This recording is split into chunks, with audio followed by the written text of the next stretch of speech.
Drew Allen. The real story. We're calling now. The real story with Drew Allen. Hello, Americans. This is Drew Allen. Stand by for the real story. You know her, the blonde firebrand from Georgia who stormed into Washington promising to burn the corrupt establishment to the ground. Marjorie Taylor Greene, MTG. For millions of conservatives, she looked like the ultimate political weapon against the ruling class. She spoke with anger instead of polish. She mocked the media instead of apologizing to it. She attacked the deep state, defended Donald Trump, and promised to fight for the forgotten Americans who believed their country was being stolen from them piece by piece. And for a while, she looked authentic. The media hated her. Democrats obsessed over her. Establishment Republicans feared her.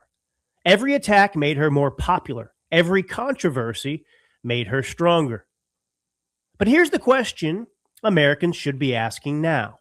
Did Marjorie Taylor Greene really go to Washington to fight the swamp, or did she simply figure out how profitable the swamp could be? Because tonight, we're going to walk through a story involving political celebrity, explosive wealth growth, suspiciously well-timed stock trades, luxury vacations, ideological shape-shifting, and a final exit that looks less like populist sacrifice and more like a politician cashing out at the perfect moment. And when you put all the pieces together, the picture starts looking very different from the one conservative voters were originally sold. Let's start at the beginning. Marjorie Taylor was born in 1974 in Milledgeville, Georgia. She came from a hard-working family. Her father built Taylor Commercial, a successful construction company across the Southeast. She earned a business degree from the University of Georgia, married Perry Greene in 1995, raised 3 children, helped run the family business as CFO, and later opened a CrossFit gym. By the time she prepared to run for Congress around 2020, estimates placed her net worth around $700,000. Comfortable? Absolutely. Successful? Sure. But not remotely close to the kind of money Washington insiders eventually accumulate after years inside the system. Then came 2020. America was furious. The country was locked down. Cities were burning. Millions of Americans believed the political establishment had abandoned them completely. And into that boiling political moment walked Marjorie Taylor Greene. She switched districts strategically and won election to Congress in November 2020, arriving in Washington in January 2021 like a political hand grenade. Then the media made her famous. Old social media posts surfaced. Democrats demanded punishment. And on February 4th, 2021, the House voted to strip Greene of her committee assignments before she had barely settled into office. But instead of destroying her, Washington accidentally turned her into a martyr.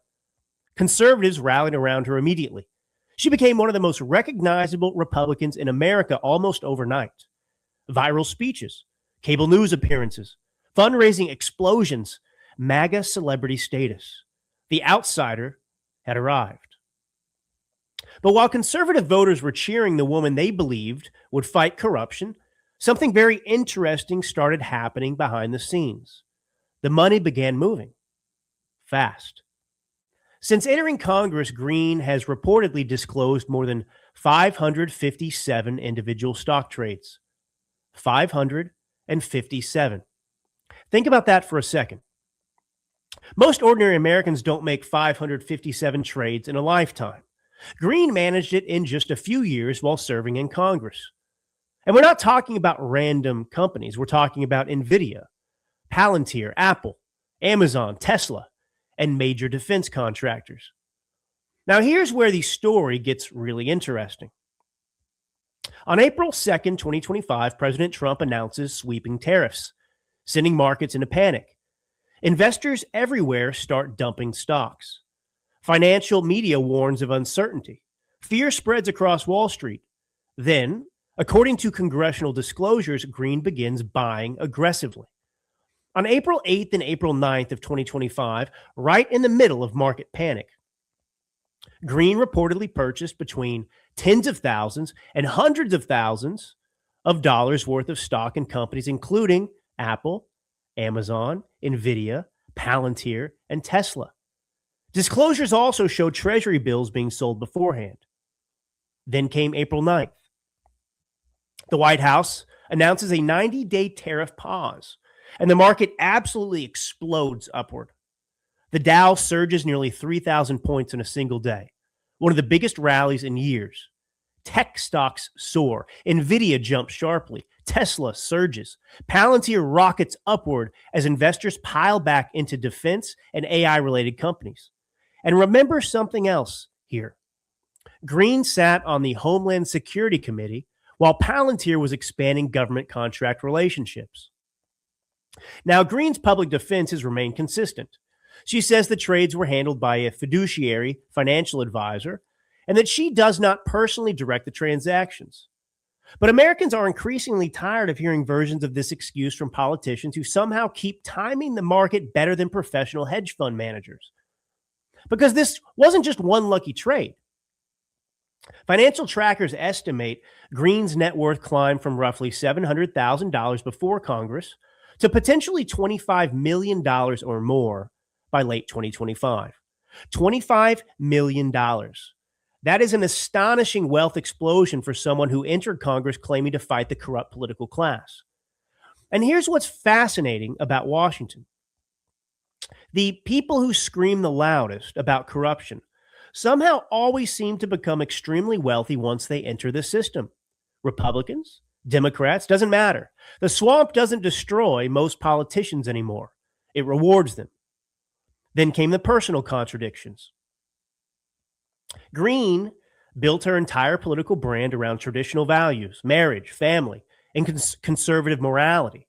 But allegations resurfaced involving affairs during her marriage with two men connected to her CrossFit gym, Justin Tway and Craig Ivey.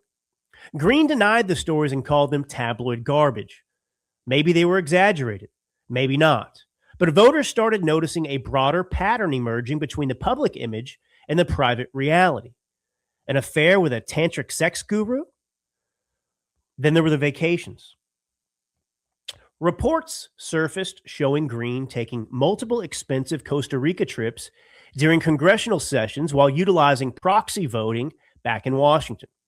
Americans struggling with inflation.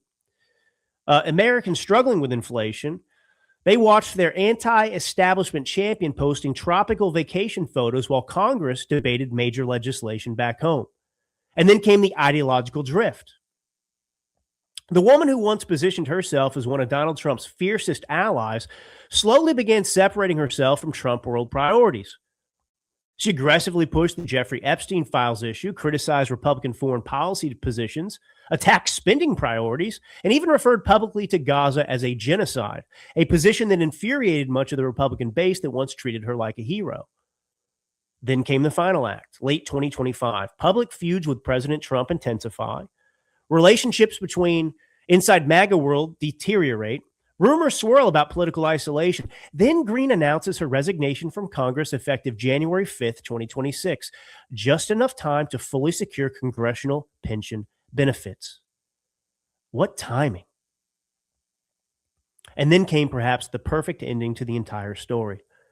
Reports emerged that Greene sold her Georgia property and relocated full-time to a multi-million-dollar home in Costa Rica with her new partner. Think about that image carefully. The woman who built her political career presenting herself as a warrior for forgotten Americans ends her congressional career dramatically wealthier than when she entered it, leaves with taxpayer-funded benefits, and relocates to a luxury tropical estate outside the United States. That's not exactly Valley Forge. That sounds a lot more like a political stock option cash out. Now, let me be fair. Marjorie Taylor Greene did tap into something very real in America. Millions of Americans do feel betrayed by institutions. The political establishment has failed this country in countless ways. She gave voice to frustrations that professional Republicans ignored for years. But the rest of the story, the real story, is about what Washington does to people. The outsider arrives promising revolution. Then comes the fame, the money, the influence, the television appearances, the luxury, the insider access, and eventually, many of them stop fighting the swamp because they discover they're getting rich inside it. And now you know the real story. This is Drew Allen.